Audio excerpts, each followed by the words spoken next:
Hello दोस्तों, अभी हम गुजरात सेट का जो फर्स्ट पेपर है टीचिंग एंड रिसर्च एप्टीट्यूड उसके कुछ क्वेश्चंस आपसे डिस्कस करने वाले हैं।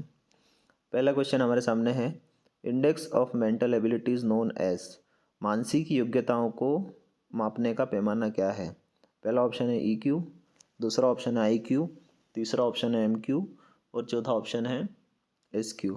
तो यहाँ पे जो करेक्ट आंसर है वो होगा ऑप्शन नंबर बी, इंटेलिजेंट क्वेश्चंट।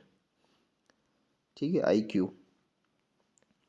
अगला क्वेश्चन है, while going to office you find that a running car has just run over a child, what will you do.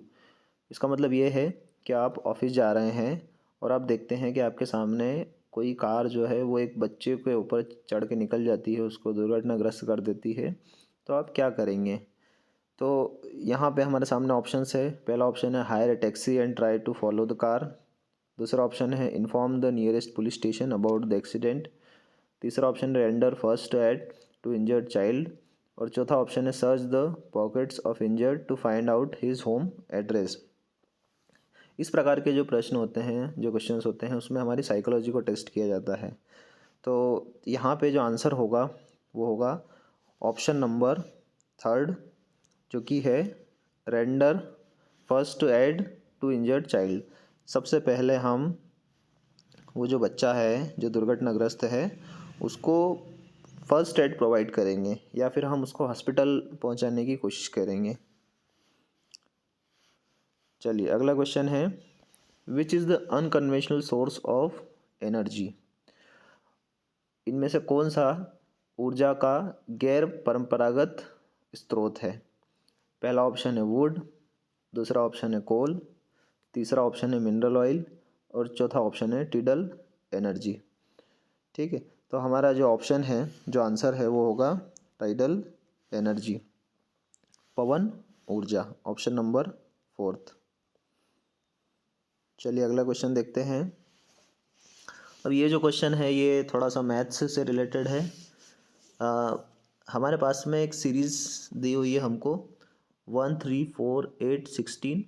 इसको हमको कंप्लीट करना है। हमको ये बताना है कि नेक्स्ट जो है इसके बाद वाला जो टर्म है वो क्या आएगा।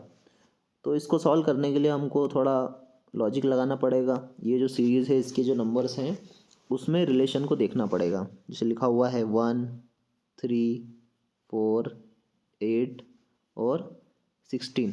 तो सबसे पहले तो हम इनके बीच में रिलेशन देख लेते हैं। 1 और 3 के बीच में रिलेशन है +2 का, फिर 3 और 4 के बीच में रिलेशन है -1 का, फिर 4 और 8 के बीच में रिलेशन है +4 का और 8 और 16 के बीच में रिलेशन है +8 का। तो यहाँ पे जो रिलेशन है वो थोड़ा सा प्रॉब्लम आ रहा है, उसमें हमको समझ नहीं आ रहा है। तो अब हम एक और लॉजिक लगाते हैं। देखिए हम क्या लॉजिक लगा रहे हैं।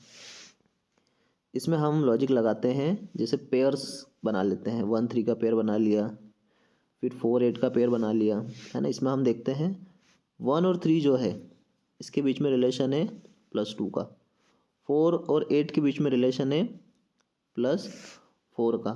तो हमको जो सीरीज़ है वो इस तरीके से दिख रही है कि जो दो पेयर्स हैं उनके बीच में जो डिफरेंस है, अगले पेयर में जो डिफरेंस है वो डबल हो जाएगा। तो यहाँ पे 2 का डबल 4 हो गया। तो जो अगली सीरीज़ है उसमें नंबर है हमारे पास में 8 और 16। ठीक है, तो 8 और 16 जो है उनके बीच में रिलेशन होगा +8 का, और ये जो है ये फिर से डबल हो जाएगा, +8 की जगह +16 हो जाएगा। तो 16 + 16 ये हो जाएगा 32। तो हमारा जो आंसर है वो होगा ऑप्शन नंबर थर्ड। ठीक है, 32 जो है वो करेक्ट आंसर होगा। चलिए अगला क्वेश्चन देखते हैं। एक और सीरीज़ हमारे सामने दी हुई है 10, 12, 16, 22 और 30। इसमें भी हमको रिलेशन देखना है कि ये जो नंबर से आपस में किस तरीके से रिलेटेड है। पहला नंबर है 10, दूसरा है 12, तीसरा है 16, चौथा है 22 और लास्ट है 30।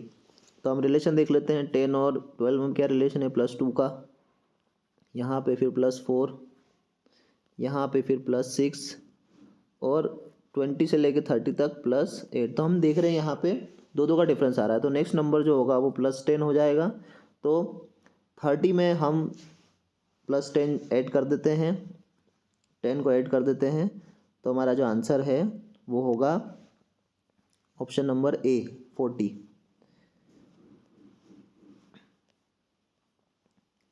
अगला एक और क्वेश्चन है सीरीज से रिलेटेड, 240, 240, 120 और 40।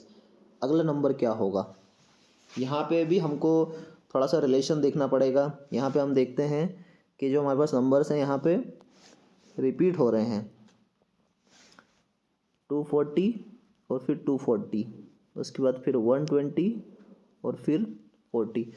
तो हम यहाँ पे देखते हैं ये जो है ये रिपीट हो रहे हैं 240 दो बार, ठीक है। उसके बाद में फिर घटते क्रम में है, डिसेंडिंग ऑर्डर में है। तो यहाँ पे हमको थोड़ा सा लॉजिक लगाना पड़ेगा। यहाँ पे हमारा जो जोड़ और घटाव वाला जो फॉर्मूला है वो काम नहीं कर रहा है। तो यहाँ पे हम क्या करते हैं, या तो मल्टीप्लाई करके देख लेते हैं या डिवाइड करके देख लेते हैं, ठीक है। तो यहाँ पे हम सबसे पहले डिवाइड करके देखते हैं। 240 में 1 को डिवाइड किया, 240 आया, ठीक है। ये लॉजिक हमारा थोड़ा सा सही हो रहा है कि यहाँ पे सबसे पहले 1 से डिवाइड करा, उसके बाद फिर जो सेकंड नंबर है 240 उसको 2 से डिवाइड करा तो हमारे पास में क्या आया, 120।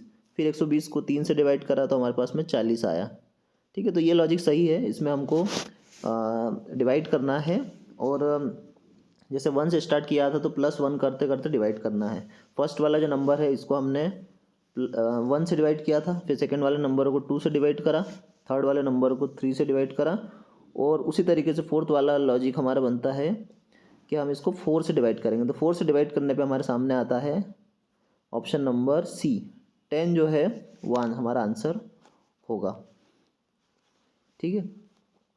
चलिए अगला क्वेश्चन देखते हैं। The quality of research is जज बाय, जो रिसर्च होता है, जो शोध होता है, उसकी क्वालिटी को मेज़र करने का क्या पैमाना है, किस तरीके से उसको जज किया जाता है। तो जो ऑप्शन है वो हमारे सामने है, relevance of research, methodology followed in conducting the research, उसके बाद में डेप्थ ऑफ द रिसर्च और एक्सपीरियंस ऑफ द रिसर्चर। तो जो ऑप्शन है, जो आंसर है हमारा वो होगा option number B, methodology followed in conducting the research. जो रिसर्च की जा रही है उसको करने के लिए किस प्रोसेस को अपनाया जाता है, एक जो निश्चित प्रक्रिया होती है उसको अपनाया गया है या नहीं। इसी से जो रिसर्च है, जो शोध है, उसकी गुणवत्ता या क्वालिटी को मापा जाता है। चलिए अगला क्वेश्चन है, which one of the following statement is not correct. नीचे दिए गए जो ऑप्शंस है उसमें से कौन सा सही नहीं है। पहला ऑप्शन है any person can do research, दूसरा ऑप्शन है research may be without A hypothesis, तीसरा ऑप्शन है रिसर्च रिक्वायर लाइब्रेरी फैसिलिटी और चौथा option research is not always systematic. तो जो इसका करेक्ट आंसर है वो होगा research is not always systematic, option number D, ठीक है। कोई भी व्यक्ति रिसर्च कर सकता है, ये सही है। रिसर्च को करने के लिए ज़रूरी नहीं है कि हाइपोथेटिकली हो या कोई हाइपोथेसिस हो, है ना, उसको विदाउट हाइपोथेसिस के भी किया जा सकता है। और रिसर्च करने के लिए हमको लाइब्रेरी की फैसिलिटी जो रहती है वो ज़रूरी होती है, हमको लिटरेचर रिव्यू करना होता है। तो जो क्वेश्चन है उसके हिसाब से हमारा आंसर होगा research is not always systematic. चलिए अगला क्वेश्चन देखते हैं। The first step of research is, जब हम रिसर्च करते हैं, शोध करते हैं, तो उसकी जो फर्स्ट स्टेप है वो क्या है। यहाँ पे हमारे सामने ऑप्शंस हैं। पहला है सिलेक्शन ऑफ प्रॉब्लम, दूसरा है आइडेंटिफिकेशन ऑफ प्रॉब्लम, तीसरा है डेफिनेशन ऑफ प्रॉब्लम और चौथा है लोकेटिंग द प्रॉब्लम। तो यहाँ पे जो आंसर होगा वो होगा option number B, identification of the problem. जो समस्या है उसको चिन्हित करना, उसको आइडेंटिफाई करना। चलिए अगला क्वेश्चन है, a good researcher must possess, एक अच्छा शोधकर्ता जो होता है, एक गुड रिसर्चर होता है, उसके पास में क्या होना ज़रूरी है? पहला ऑप्शन है एन इंक्वायरी माइंड, दूसरा ऑप्शन है ए मास्टर डिग्री, तीसरा ऑप्शन है ए गुड हेल्थ, और चौथा ऑप्शन है इनफ फंड। तो जो आंसर है वो होगा एन इंक्वायरी माइंड। जिज्ञासु दिमाग होना चाहिए, जिज्ञासु मन होना चाहिए, जानने की प्रवृत्ति होना चाहिए। ठीक है, तो ये जो है ये इसका सही आंसर होगा। हमारे सामने लास्ट क्वेश्चन है, you are walking straight then you turn toward the left, if the setting sun is now at your left, then in which direction were you walking in the beginning?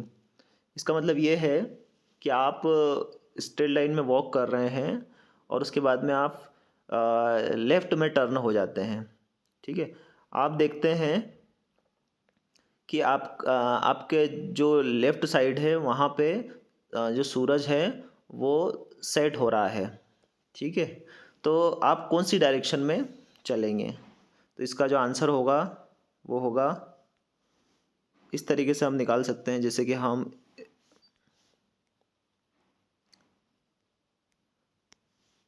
Straight जा रहे हैं, ठीक है, उसके बाद में हम लेफ़्ट मुड़ जाते हैं, इधर मुड़ जाते हैं, और फिर आप देखते हो कि आपके लेफ़्ट में जो है, इस डायरेक्शन में जो है सूर्य जो है वो सेट होता है। ठीक है, तो सूर्य हमको पता है किधर सेट होता है, पश्चिम में होता है।